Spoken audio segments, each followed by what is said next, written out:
नमस्कार दोस्तों, मैं हूं सुमित चौधरी और सक्सेस प्लस एकेडमी के प्लेटफॉर्म पर आप सभी का हार्दिक स्वागत है। तो दोस्तों, आप सभी जानते हैं कि दुनिया में हर कोई जन्म लेता है, अपने जीवन काल में कर्म करता है और एक समय आता है जब उसको मृत्यु की प्राप्ति होती है। उसकी मृत्यु के बाद उसके जानने वाले, उसके चाहने वाले उसको याद करते हैं, लेकिन एक समय आता है जब धीरे धीरे उसकी जो यादें हैं वो धुंधली पड़ जाती हैं और उसको भुला दिया जाता है। लेकिन कुछ लोग ऐसे होते हैं, हज़ारों लाखों में से कुछ लोग ऐसे होते हैं जिनको उनकी मृत्यु के हज़ारों साल बीत जाने के बाद, कई युग बीत जाने के बाद और कई पीढ़ियाँ बीत जाने के बाद भी भुलाया नहीं जा सकता, उनके कर्मों और उनके चरित्र की वजह से। ऐसे ही लोगों में से एक महान व्यक्ति हुए हैं सत्यवादी राजा हरिश्चंद्र, जिनके बारे में आपने कई सारी कहावतें सुनी होंगी, उनके बारे में कई कहानियाँ सुनी होंगी। और आज भी जब किसी महान सत्यवादी व्यक्ति के बारे में बात की जाती है, तो उसमें सबसे पहला नाम आता है राजा हरिश्चंद्र का, जो अपनी सत्यवादिता, अपनी दानवीरता और अपनी वचनबद्धता के लिए दुनिया भर में मशहूर हैं और स्पेशली भारत में मशहूर हैं। महान राजा राजा रामचंद्र जी, जो भगवान रामचंद्र जी थे, उनके पूर्वज थे राजा हरिश्चंद्र, जो सतयुग में पैदा हुए। और ये इतने महान राजा माने जाते हैं कि जो इन्होंने वचन दे दिया, सपने में भी जो वचन दे दिया इन्होंने, उसको ये हर हाल में निभा देते। आपने रघुवंश के बारे में सुना ही होगा। इनके बारे में एक फेमस कहावत है कि प्राण जाए पर वचन ना जाए, ये रघुकुल रीत सदा चली आई, प्राण जाए पर वचन ना जाए। ये कहावत इन्हीं के वंश के बारे में कही जाती है। इस वंश के में बड़े बड़े राजा हुए हैं, उनमें सबसे सुपीरियर राजा जो हैं राजा रामचंद्र जी हुए हैं। वो तो भगवान के अवतार माने जाते हैं, इसलिए उनकी अलग कहानी है। और ये राजा हरिश्चंद्र जो हैं, इनकी कहानी को हम इस वीडियो में देखेंगे। क्या कहानी है, कई सारी कहानियाँ आपने सुनी भी होंगी, लेकिन आज इनकी पूरी कहानी को मैं आपसे डिस्कस करूंगा। तो राजा हरिश्चंद्र जी का जन्म जो है लगभग 8000 साल पूर्व, यानी कि अगर अभी का समय हम देखें तो 6000 साल ईसा पूर्व में हुआ। और हिंदू पंचांग के हिसाब से पोष माह की शुक्ल पक्ष की पूर्णिमा के दिन सूर्यवंश में इनका जन्म हुआ। यही वो सूर्यवंश है जिसमें रामचंद्र जी का जन्म भी हुआ। इसको इक्वाशु वंश भी कहा जाता है और रघुवंश भी कहा जाता है। इनके पिता का नाम सत्यव्रत था और ये सत्यव्रत के यहाँ पैदा हुए, अयोध्या के राजा थे। और इनके जो कुल गुरु थे वो वह महर्षि वशिष्ठ थे। महर्षि वशिष्ठ भी बहुत मशहूर थे, महान ऋषियों में इनकी गिनती की जाती थी। ऐसा माना जाता है कि राजा हरिश्चंद्र ने राजसूय यज्ञ स्टैब्लिश किया था, करवाया था। उसमें चारों दिशाओं में सभी राजाओं को रणभूमि में इन्होंने परास्त किया और उसके बाद ये चक्रवर्ती सम्राट बने। भारत में चक्रवर्ती सम्राट उस राजा को कहा जाता है जो कि पूरे भारतवर्ष पे जिसका साम्राज्य का विस्तार रहा हो, उसको ही चक्रवर्ती सम्राट कहा जाता है। ये अपनी सत्यवादिता, निष्ठावान, शक्तिशाली सम्राट होने के साथ साथ अपनी दानवीरता के लिए मशहूर थे। बहुत ही बेनवलेंट राजा थे, अपने लोगों के लिए बहुत काम करते थे, जनता के बीच में जाके उनके हालचाल जानते थे और हर क्षेत्र में ये काम करते थे। तो इस तरीके के राजा थे राजा हरिश्चंद्र। उसके बाद इनकी शादी और इनकी संतान के बारे में बात करते हैं। इनकी पत्नी का नाम था तारामती। और तारामती और हरिश्चंद्र की कहानियाँ आपने बहुत बार सुनी होंगी।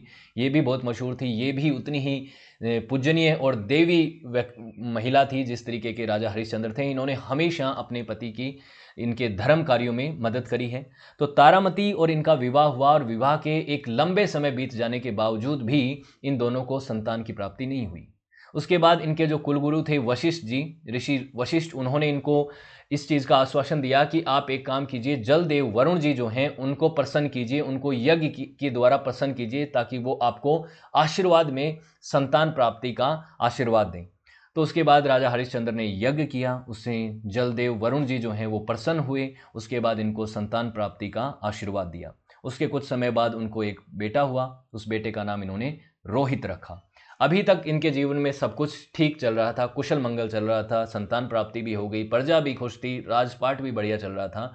लेकिन उसके बाद इनके जीवन में आता है एक बड़ा संकट। बहुत ही बड़े दानवीर थे और उस दानवीरता का इनके जीवन में एक कष्ट भी रहा और उसके बाद इनको उसका लाभ भी मिला। इनको उस चीज़ का एक तरह से गिफ्ट भी मिला। क्या मिला उसको जानने के लिए हमें दो कहानियों के थ्रू जाना पड़ेगा। एक तो महेश्वरी जो विश्वामित्र हैं, उनका नाम आपने सुना ही होगा। वो भी एक बड़े महर्षि थे, महान ऋषि थे वो। तो एक बार क्या होता है कि राजा हरिश्चंद्र अपनी प्रजा का हालचाल जानने के लिए भ्रमण के लिए निकलते हैं। उसमें उनको एक स्त्री मिलती है रास्ते में जो कि रो रही होती है, विलाप कर रही होती है। तो राजा बड़े दुखी हो जाते हैं कि उनके साम्राज्य में कोई स्त्री इतनी परेशान क्यों है। तो वो उनसे दुख का कारण पूछते हैं।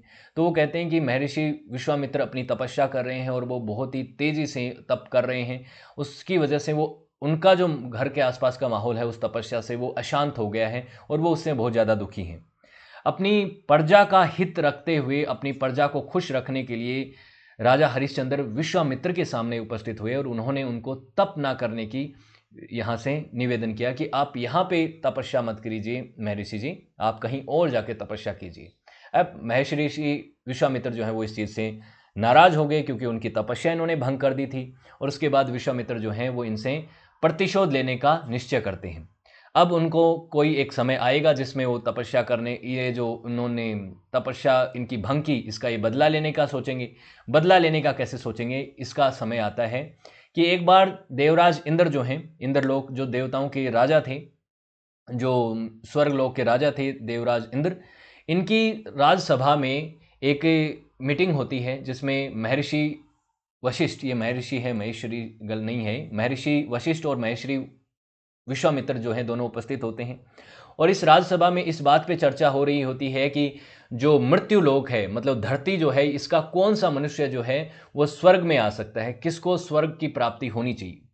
तो उसमें महर्षि वशिष्ठ जो हैं, जो हरिश्चंद्र जी को अच्छे से जानते भी थे और इनके कुलगुरु भी रहे थे, तो वो इस चीज़ का सिफारिश करते हैं कि राजा हरिश्चंद्र जो हैं वो सच में स्वर्ग प्राप्ति के अधिकारी हैं, उनको स्वर्ग की प्राप्ति होनी चाहिए, ये उनका अधिकार बनता है। लेकिन महर्षि विश्वामित्र जो कि हरिश्चंद्र से नाराज भी थे, वो इस चीज़ का विरोध करते हैं। उसके बाद राज्यसभा में इस बात के ऊपर अंतिम तौर पे फैसला लिया जाता है कि महर्षि विश्वामित्र जो हैं वो हरिश्चंद्र की परीक्षा लेंगे और परीक्षा बहुत ही कठिन परीक्षा लेते हैं।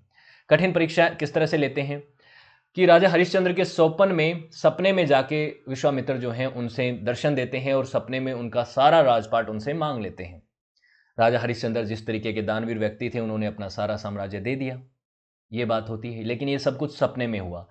अगले ही दिन सुबह राजा हरिश्चंद्र जब उठते हैं तो उनके राज दरबार के सामने विश्वामित्र खुद उपस्थित होते हैं और विश्वामित्र राजा को सपने की उस पूरी बात का याद दिलाते हैं कि आपने क्या हमें दान दिया था, वो सब कुछ हमें दान में दे दीजिए।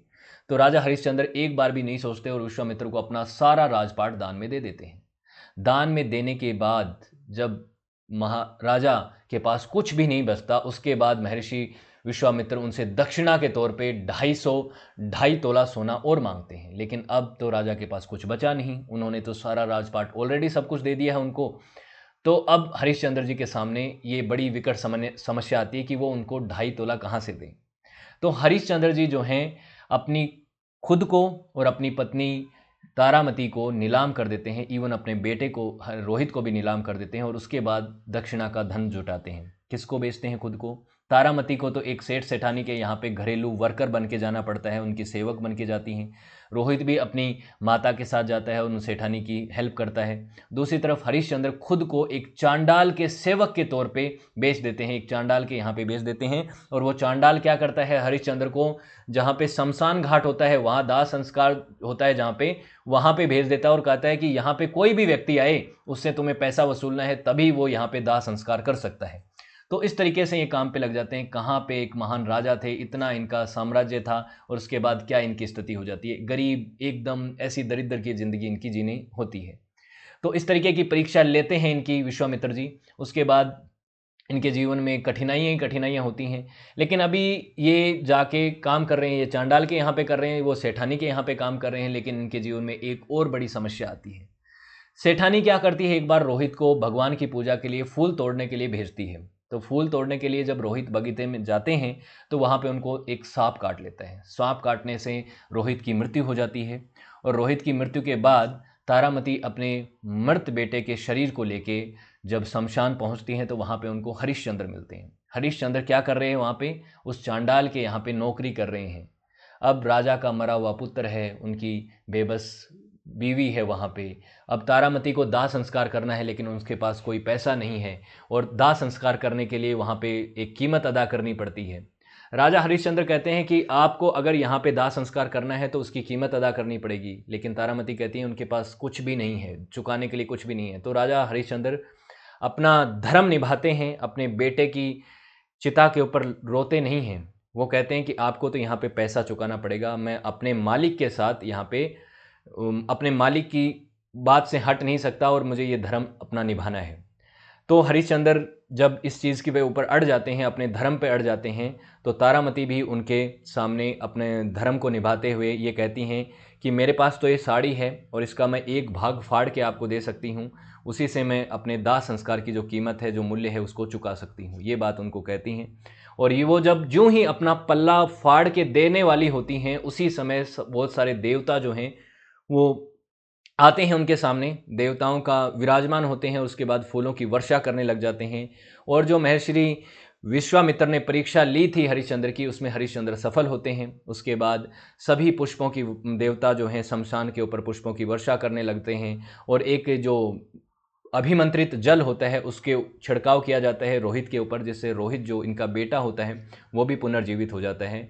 और उसके बाद कह दिया जाता है राजा हरिश्चंद्र को कि आपको स्वर्ग में अब आपका वेलकम है, आप स्वर्ग में आ जाइए। लेकिन राजा हरिश्चंद्र अभी भी स्वर्ग में आने के लिए तैयार नहीं होते हैं। वो कहते हैं कि मेरी जनता जो है उसका कौन ध्यान रखेगा, मैं स्वर्ग में तभी आऊँगा जब मेरी जनता को भी एक दिन के लिए स्वर्ग में आने की अनुमति मिले। तो उसके बाद जो इंद्रदेव हैं और बाकी देवते हैं इस बात से हाँ कर लेते हैं और उनकी सारी प्रजा को एक दिन के लिए स्वर्ग में एंट्री मिलती है। तो इस तरीके की महान शख्सियत थे राजा हरिश्चंद्र। इनके बारे में आपको सारी इन्फॉर्मेशन मैंने जो भी अवेलेबल है वो प्रोवाइड की है। बहुत सारी कहानियाँ और भी हैं इनके बारे में, उनको भी आप पढ़ सकते हैं, अलग अलग सोर्सेज से आपको पता चलेंगी। आपकी कौन सी और कहानी जो आप जानते हैं वो कमेंट सेक्शन में ज़रूर बताइएगा। आपको कैसा लगा राजा हरिश्चंद्र का चरित्र, उसके बारे में बात कीजिएगा। और अगर वीडियो अच्छा लगा तो लाइक कीजिएगा, शेयर कीजिएगा और आने वाली वीडियोज़ को देखने के लिए चैनल को सब्सक्राइब भी करिए। So thank you so much for watching this video. Have a good day, see you in next video.